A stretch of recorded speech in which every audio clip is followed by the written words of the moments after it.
Just hit the live button. Let me know in the comments if you guys are hearing me, if everything's coming through just fine. I'm refreshing my screen here to see if we are in fact live. Okay, I think we're off into the races here. So while we're waiting for people to jump on, I'd love to hear how you guys' summer is going. If you, what adventures you guys have been out on, and as usual, make sure to drop questions for the Skyline Fastpack. I'd love to be spending the majority of this live stream answering those questions. But for my end of the world here, it's been a pretty eventful summer. Been getting out on trail quite a bit, doing some adventures with the family as well. Last weekend, took the kids out backpacking. So I got to do that a couple times this summer, which is a lot of fun. It's always fun to take a 4 and a 6-year-old out by yourself. You're kind of outnumbered, but made it work and had a lot of fun for sure. But definitely excited about the launch of the Skyline Fastpack. Excited to go through some details and answer any questions you guys might have on the design and just use case scenarios. It's definitely a piece that is quite different than pieces we've had in the past. It really is much more focused on a very specific type of use case, but for that use case, it's a phenomenal pack, and I've found a number of ways to use this pack in my own personal life, not just running or fast packing. So anyways, looking forward to it, getting more people to join here. So I'm going to do my best to watch the comments here as we get into this. Mike's saying that this live stream may be a little bit better than hurricane coverage in Florida. I hope so.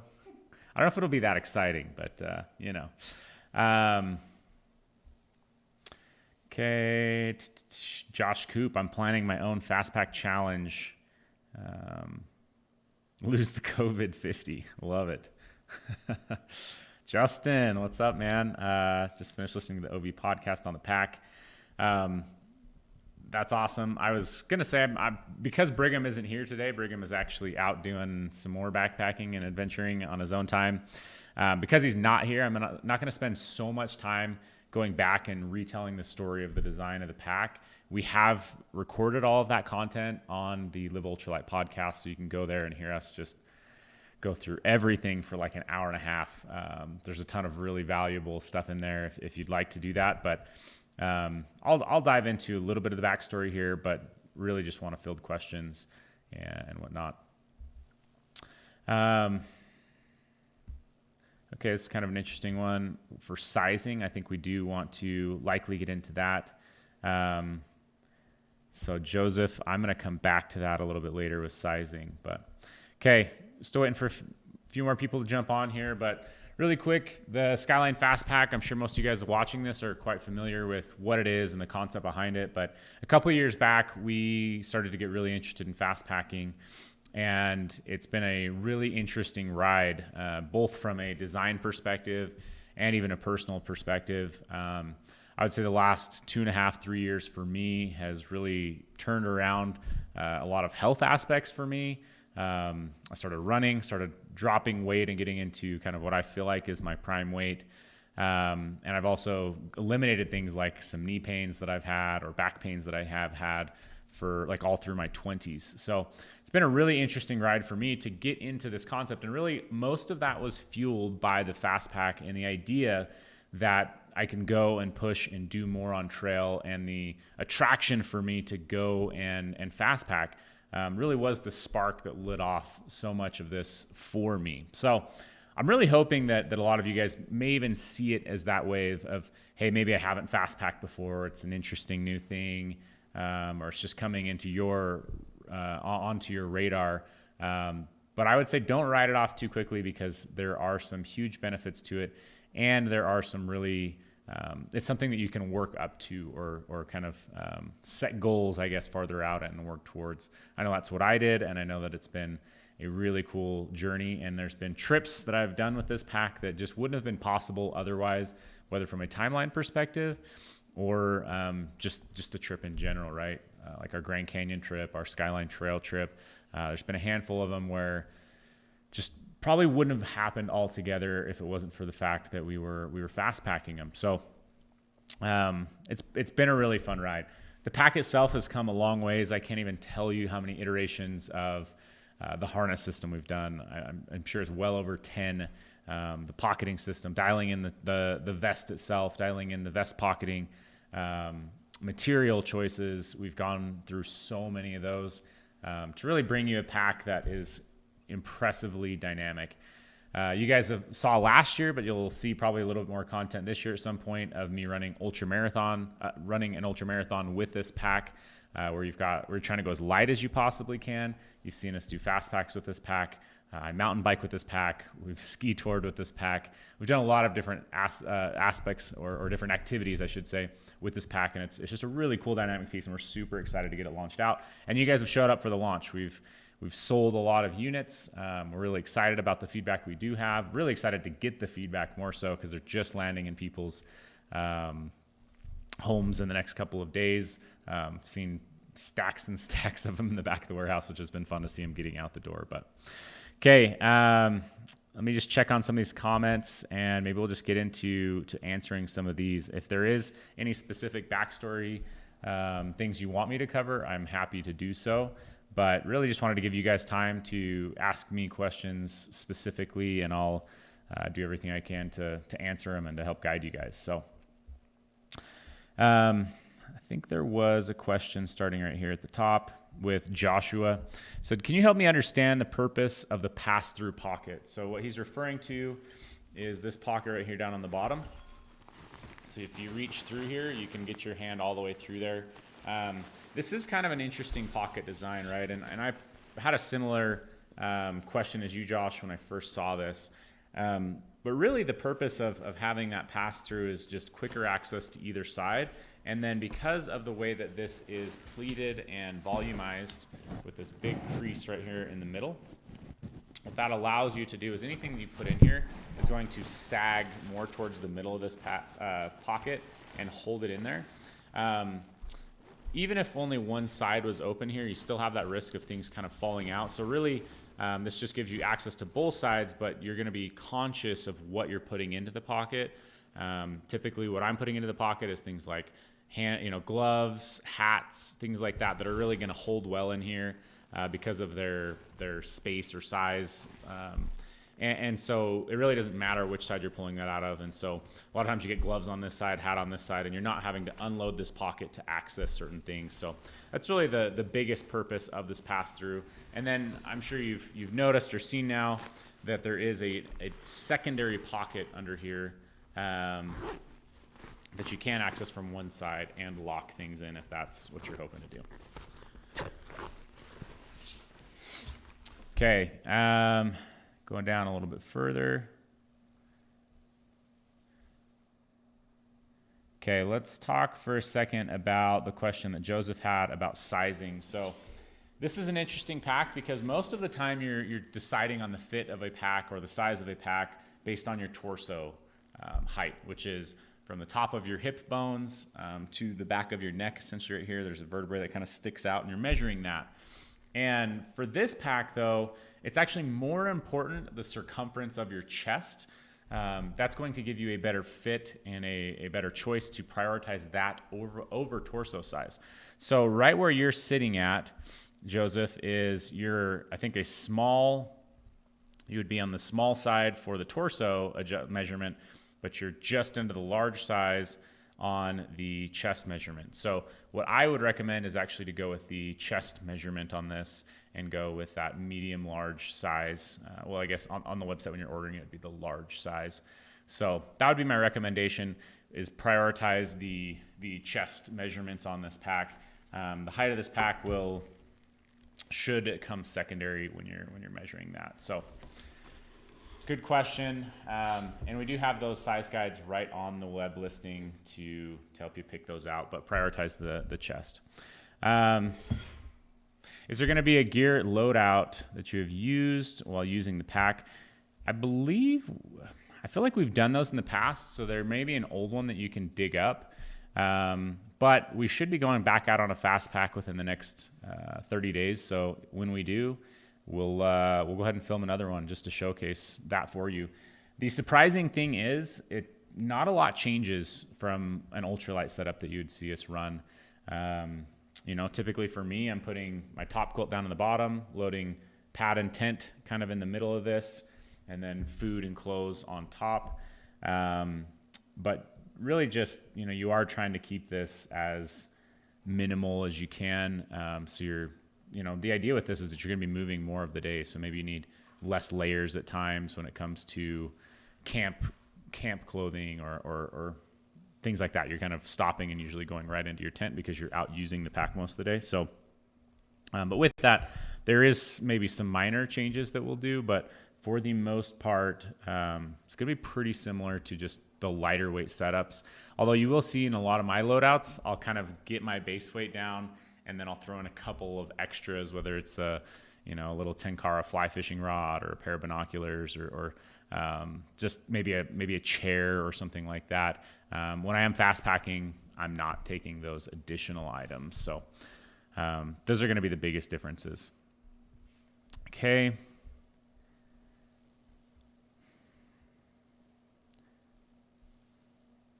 Adam Stewart, a 20-liter Summit pack would be cool. Regular belt, straps, carbon frame.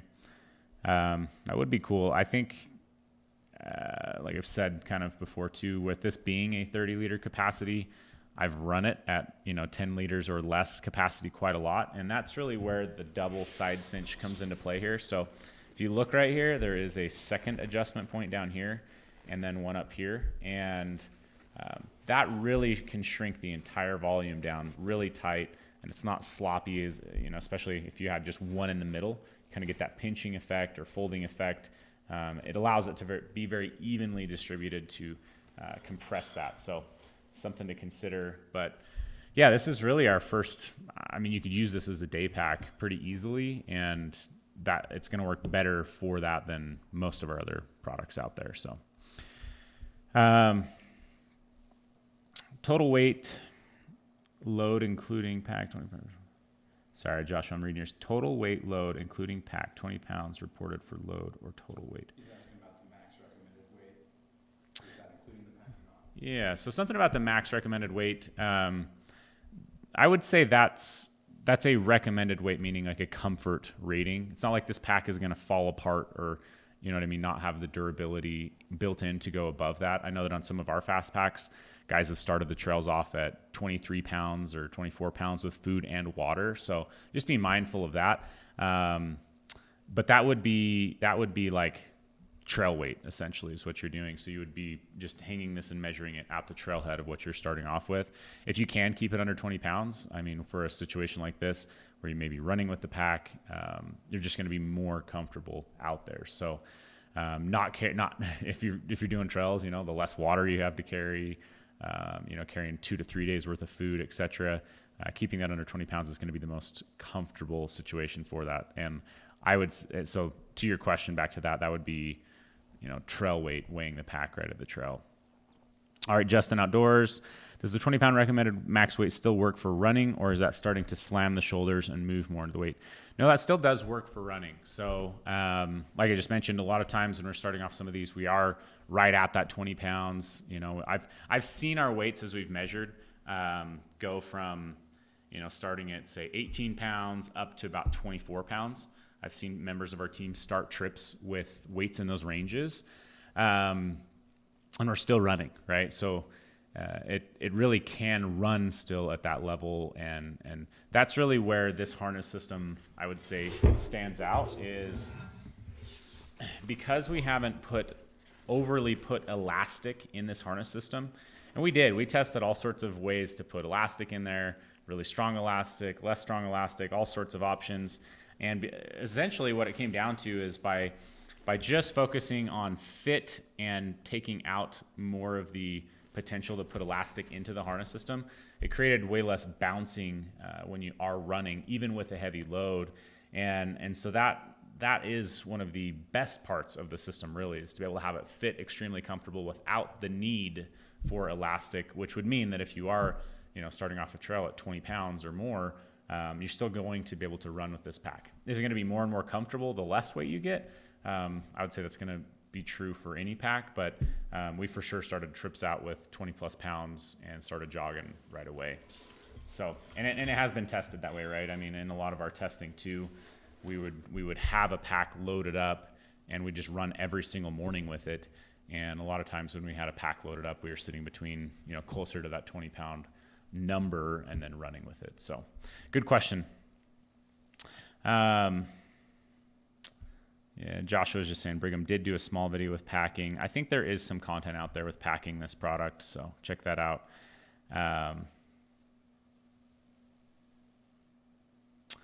Joseph's just asking kind of some exchange policy questions. Yes, we do exchanges. If you have any issues, reach out.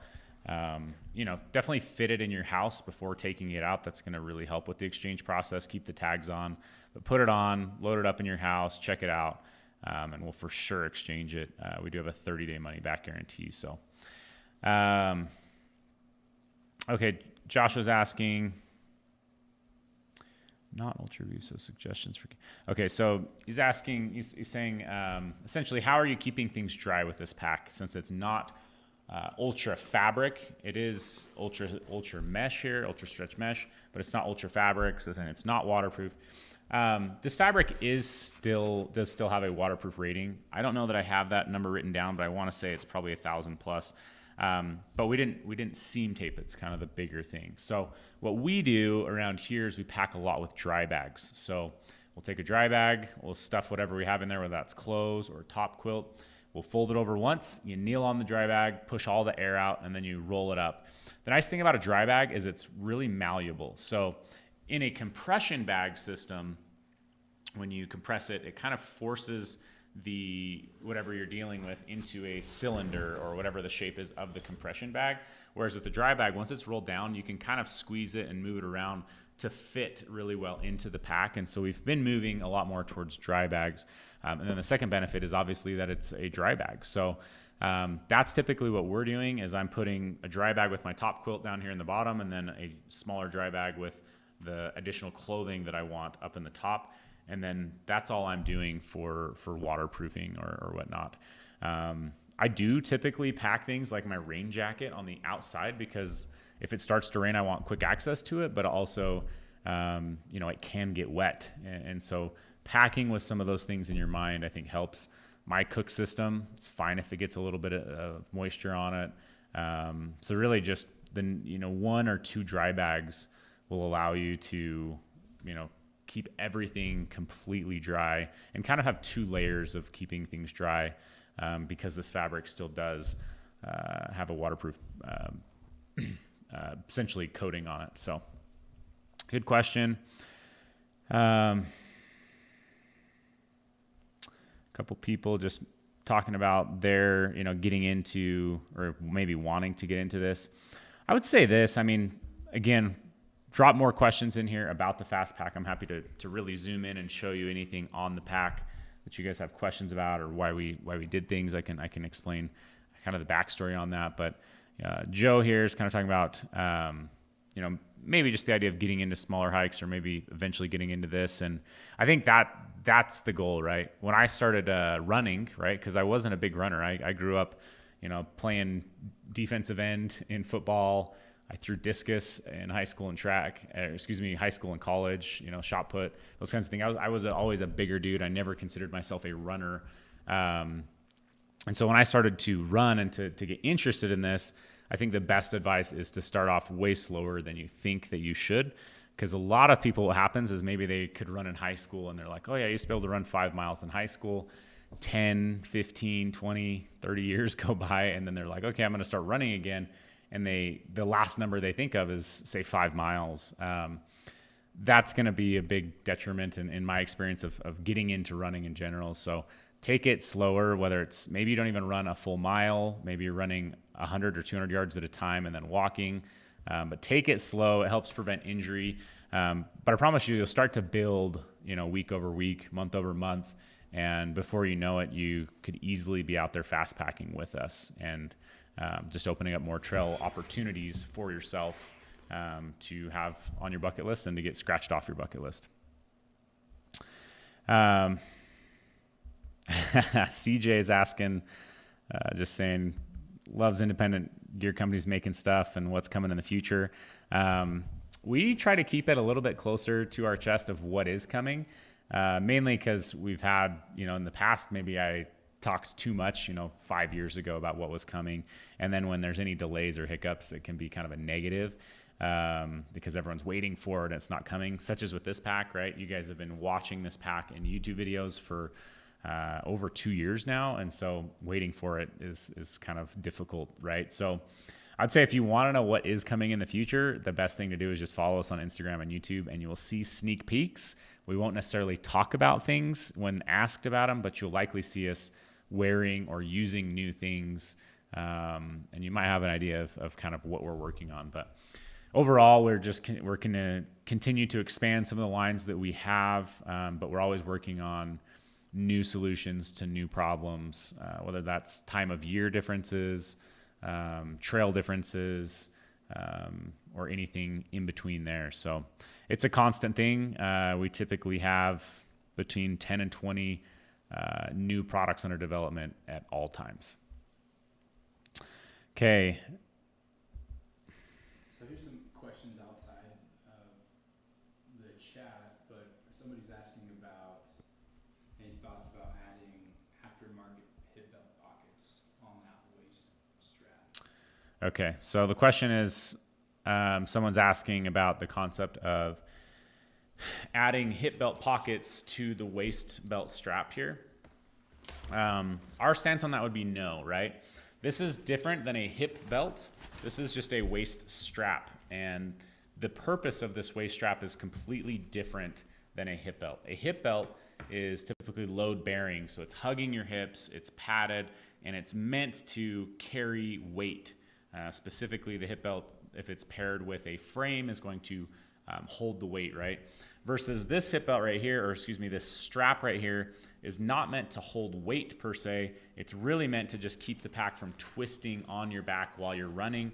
And so the heavier this gets, it's just one additional touch point to reduce the amount of twisting that could happen or anything that could potentially start to create a hot spot or friction or heat as you're running. So the answer to that would be no. We have no plans to do that, and we honestly wouldn't recommend it for this particular pack because it is designed as a fast pack. All of the pocketing that would be on a hip belt would be, on the vest portion of the pack itself. So that would be our philosophy on that.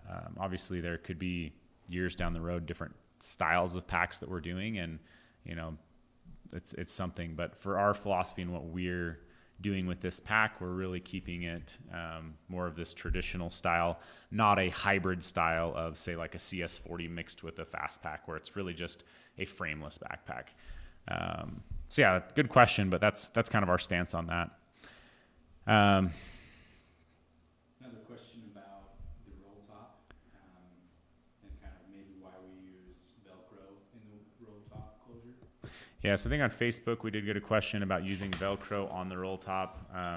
Someone had concerns with that. Really it's just a speed and holding things together. When you get this really full, so when the roll top is, say you were just starting off your trip and there was not this Velcro piece right here, sometimes you only get one or two rolls in here, and that makes it so that middle will open right up. So the Velcro just allows us to not have to add additional fabric length, but still keep it sealed. So it's just kind of it's a preference thing, I think, for ease of use, but it's also does have some purpose in keeping us from having to add more and more fabric to keep that roll top closed. So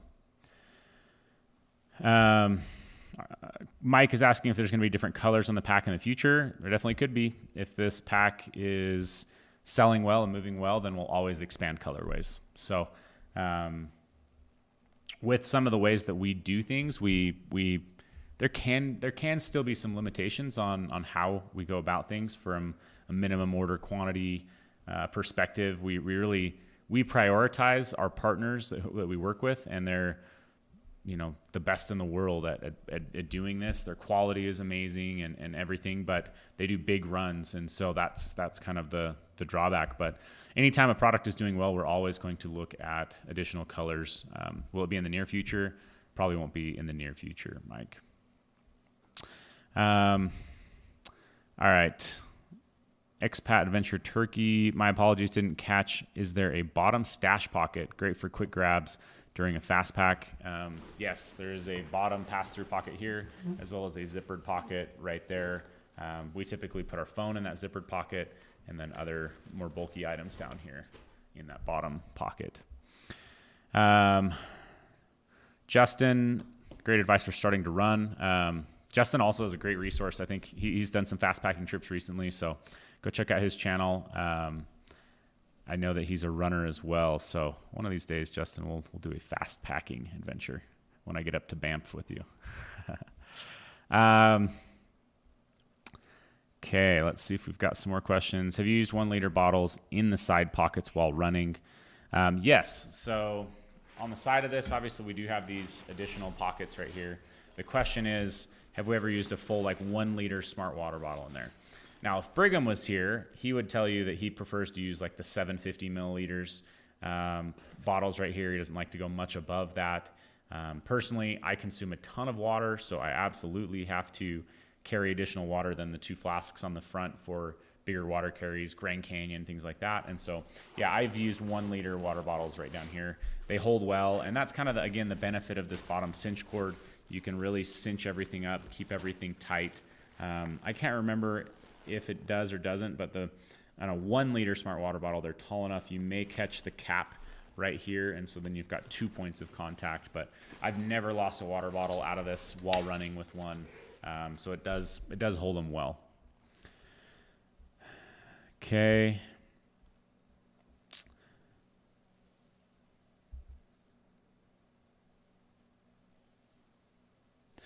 Okay.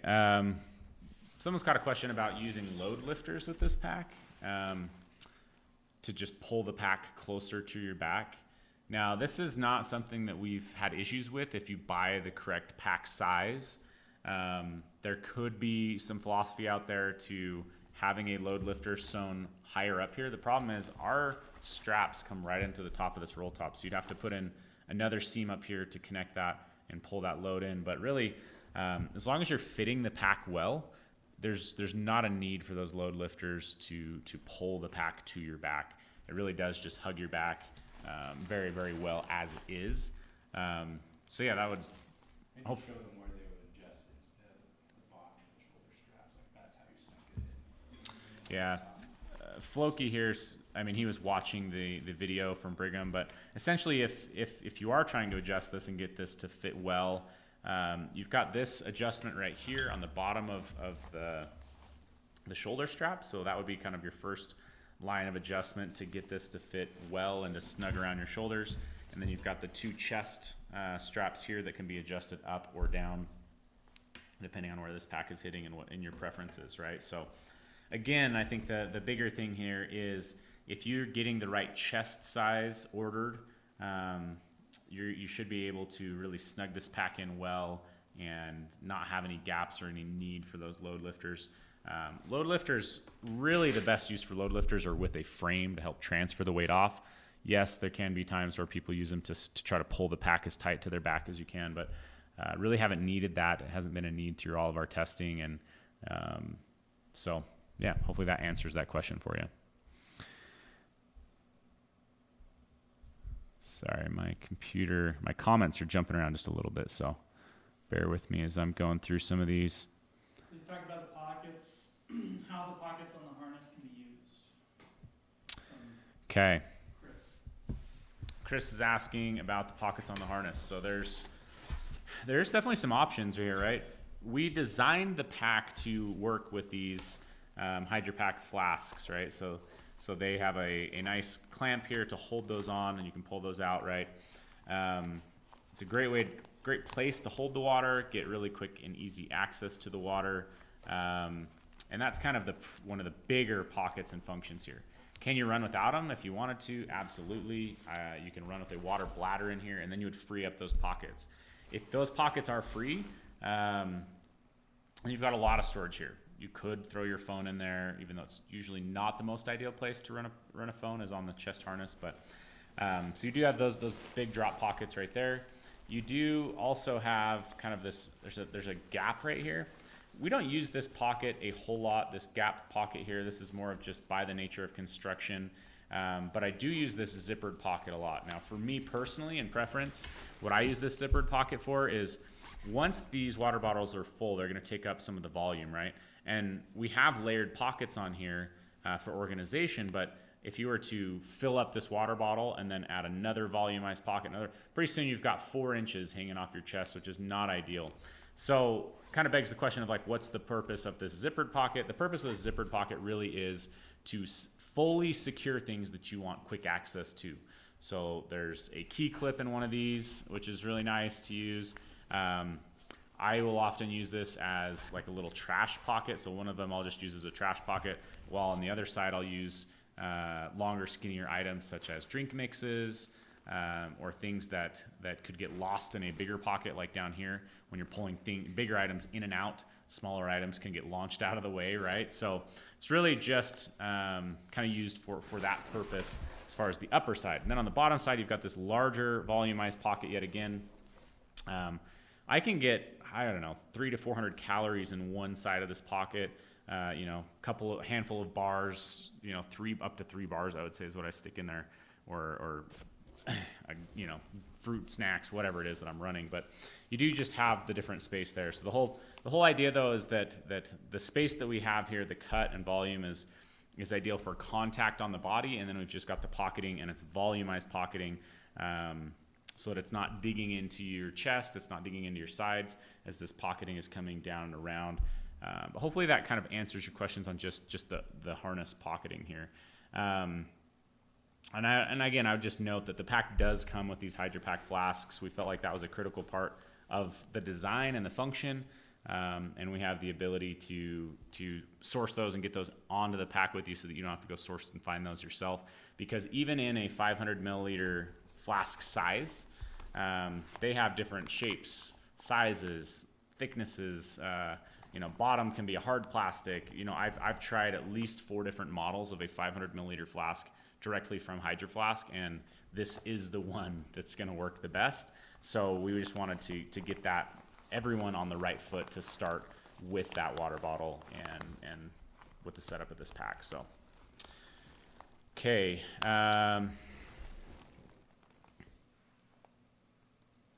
So asking about trekking poles and trekking poles when not in use, which is a really great question. So couple of things here. I've secured trekking poles using the tie points right here, much like an ice axe type of a situation. I've secured trekking poles there. What I do a lot of times, especially, and what I use this the most, is running, because a lot of times when let's say I'm just running like in my ultra marathon or whatnot, what I would do is I'd drop my trekking poles underneath both of these elastics down the side, and that really secures trekking poles in there. If you've got taller trekking poles, that can be a little bit tall, and I would recommend if you have taller trekking poles and you're going a decent enough distance, it's worth putting them on the back of the pack with these elastic tie points there. So good question, but I'm pretty much always using trekking poles. So yeah, I run a lot with this. The pack itself works really well with trekking poles. Obviously, as your arm motions are moving, it's not too wide. You're not bumping into it. So it's, yeah, I mean, this pack is designed to be light and fast and keep you highly, highly mobile. Okay.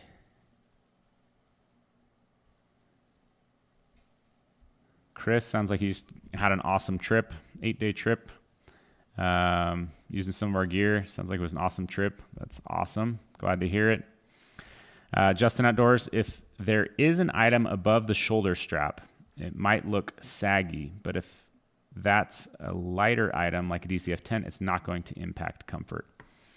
Yeah.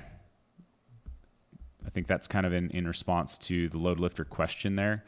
Yeah, the way that you pack this bag obviously is going to and the way you pack any frameless bag is going to matter a little bit more than the way you pack a framed bag, right?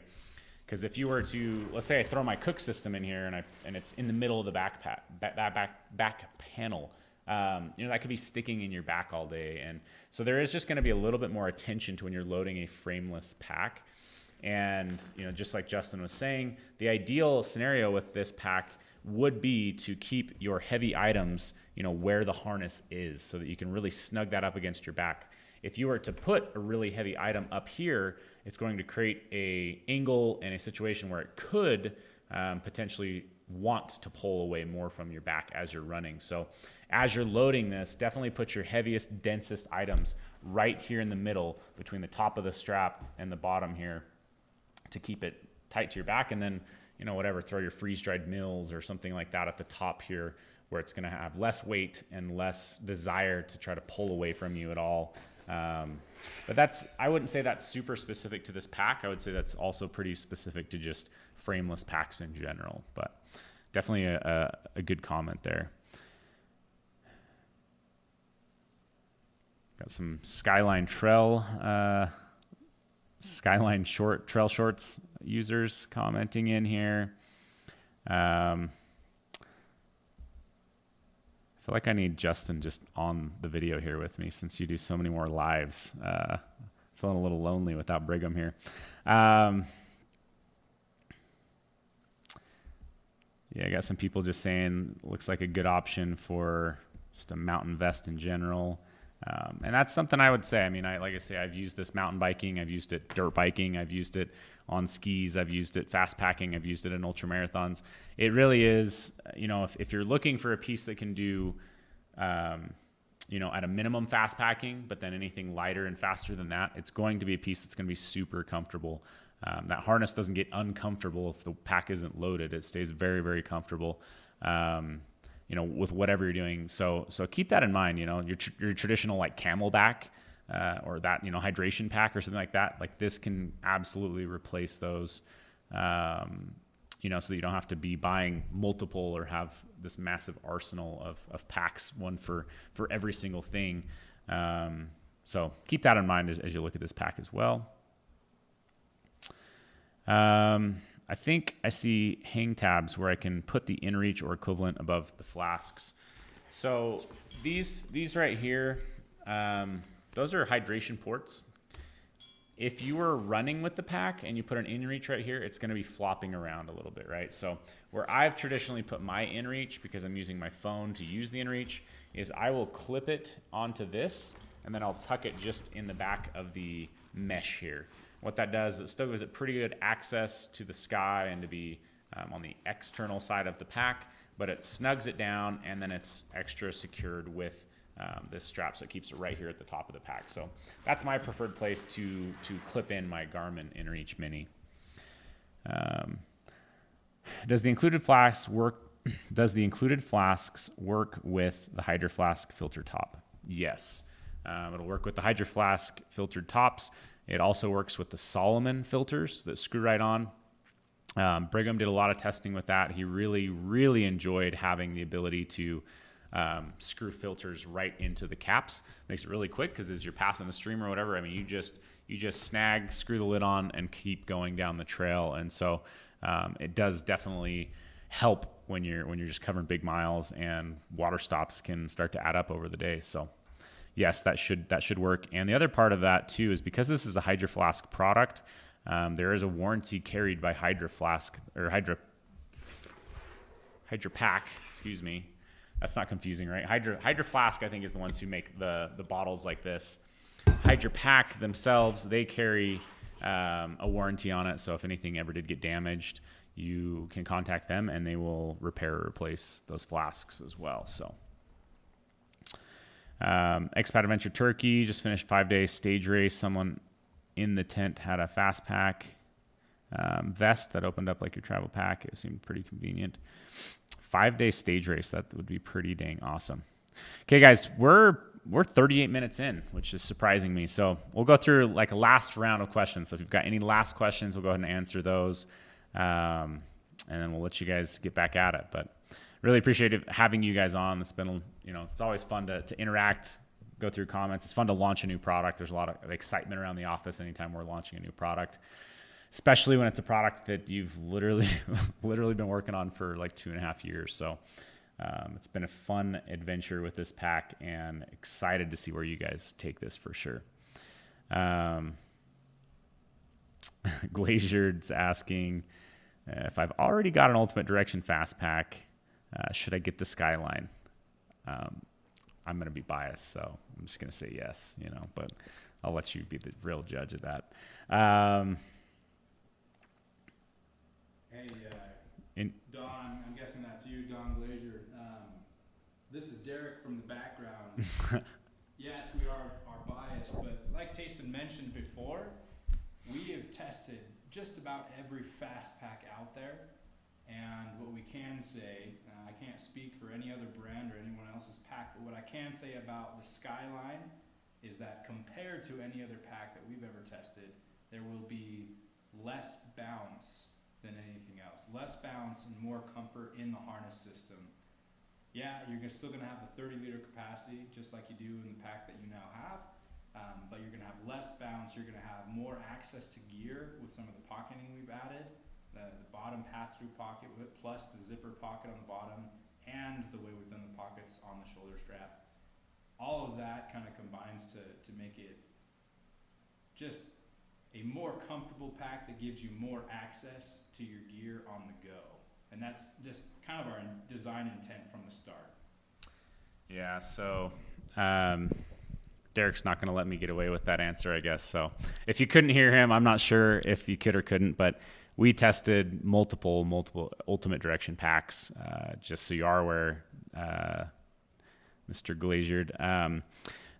And yes, we're not going to try to make a pack that's worse than a pack that we already know exists, right? So we did really optimize the harness system. We took things from those packs that we thought needed and should be improved, with the pocketing specifically, the capacity, the roll top, and we applied all of that in. There's a lot of good in that pack especially, but yeah, we do feel like we've tested tons of what's been out there, and really put together a more full-featured pack. One of the things I'm realizing too, I didn't talk about yet today, is just the fabrics on this and the fabric choices. So let me just touch on that as well. So right here we've got an ultra stretch mesh. This is an incredibly durable mesh, and that kind of acts as this armor plating to the bottom half of the pack, where it's going to be getting most of its abrasion, right? So usually in a backpack, the mesh is like the weakest point. And we've also, going back to what you were just asking as well, Mr. Glaziered, was, one of the areas where this pack will stand out is that this will be a more durable pack than a lot of the other packs out there. Some of the other packs out there might have a similar fabric to this. This is the Robic nylon. It's 100 denier with like a diamond ripstop in it. But they'll have that on the bottom or on the sides or things like that. And while this is a really good fabric, you'll notice that we have the stretch mesh down here where it would be contacting the ground and such. And that'll give you more life and more life expectancy out of this pack as well. So I just want to point that out. This mesh is incredibly durable. It's a little bit more robust, but it does act as a very good armor plating for this as you're setting it down on the ground, leaning it up against a tree with this back panel, or just, stuffing this thing full of all your gear to get out there on the trail. So, okay. I think we've got any other questions you saw pop in anywhere else, Derek? No, we've pretty much covered everything that I've seen as well. Okay. Well, I really appreciate you guys joining the live stream today. It's been a lot of fun answering these questions. It's a lot of fun to launch a product. If you guys have more questions, you can pop them onto the comments of this video and we'll answer them later, or reach out to support@outdoorvitals.com. We have customer support on our chat as well, but we have a very solid customer support team that really understands the products. We take a lot of time to train our customer support so they know that what they're talking about. We try to take them out on trail as much as we can. So any questions you guys have, feel free to answer them. I love to answer questions, but really we have so many capable people here at Outdoor Vitals. So as you're gearing up, always reach out, and we're happy to help you get fitted out. So Okay.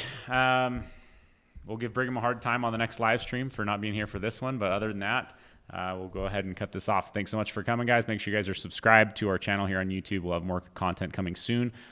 Talking about framed versus frameless packs and when you other.